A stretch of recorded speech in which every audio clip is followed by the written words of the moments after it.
is that he will be subject to much more intensive scrutiny and supervision as a licensed parolee than he would be on the sex offenders register. With us now to talk about this legal loophole is barrister and author of Justice on Trial, Chris Daw QC. Hi, Chris. Well, you're the author of a book called Justice on Trial. Would you say that this case is justice on trial? Yeah, I mean, it's interesting. It's justice on trial by media, isn't it? As we're kind of proving, I guess, by this interview. Many of these high-profile, very emotive cases are often the subject of, intense media debate and public kind of expressions of strong opinion. But as a lawyer and as someone who's worked in the justice system for over 30 years, I look at these cases, in no different way to any other. What does the law say? And you can't change the law retrospectively to make something apply when it didn't apply at the time. That's not the way our legal system works.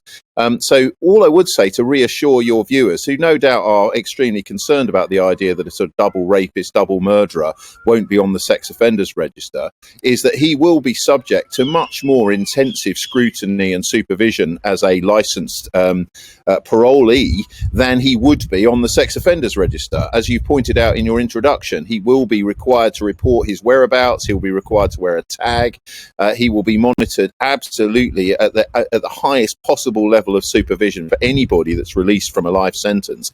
So this, to me, is a bit of a storm in a teacup, the issue around the sex offenders register, because what matters is not whether he's on the sex offenders register, but whether the authorities know where he is, know where he's going, and can immediately recall him to prison. And that's another reassurance for your viewers. If he breaches even by a centimetre one of his licence conditions, he will be returned to prison without really any significant process, because he's on licence for the rest of his life. He's on parole for the rest of his life. The slightest misstep, he'll be back in prison. Chris, were you surprised when the parole board basically ignored the Justice Secretary Robert Buckland's suggestion that they have another look at this case? Of course, just for the benefit of viewers, we should remind them the parole board said that Pitchfork would be released. The Justice Secretary said, hang on a minute, and the parole board said, no, we're sure he is going to be released, and now he will be released.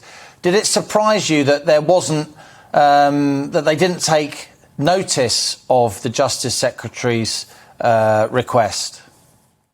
Well, your question is slightly in error, if I may say so, because what happened, in fact, was that the parole board decided, using the usual parole application process, that he no longer represents a risk to the public. The Justice Secretary then used a very new process that was introduced a few years ago following the infamous War Boys taxi rapist case to allow the decision to be reviewed by a very senior judge. So it's not the parole board that's made the second decision. It's a very senior member of the judiciary who's looked at all of the evidence, who's considered all of the parole board's reasoning, and has decided that the parole board got it right. So it's not a question of the parole board, as it were, making the same decision twice. This was a very senior judge who decided that the parole board had applied the law correctly, they had made the risk assessment correctly, and that they had assessed, they'd explained their decision accurately. So was I surprised that the judge made that review decision? No, I wasn't, because all of the evidence pointed in one direction, including the evidence that was presented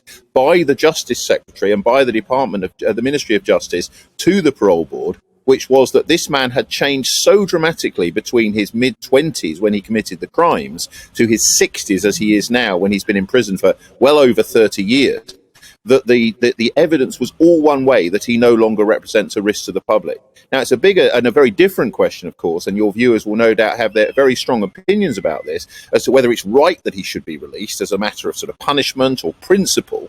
But when the parole board applies the parole board decision-making process, it's only looking at one thing. Does he represent a risk to the public? And if the answer is yes, he must remain in prison. And if the answer is no, he must be released as a matter of law.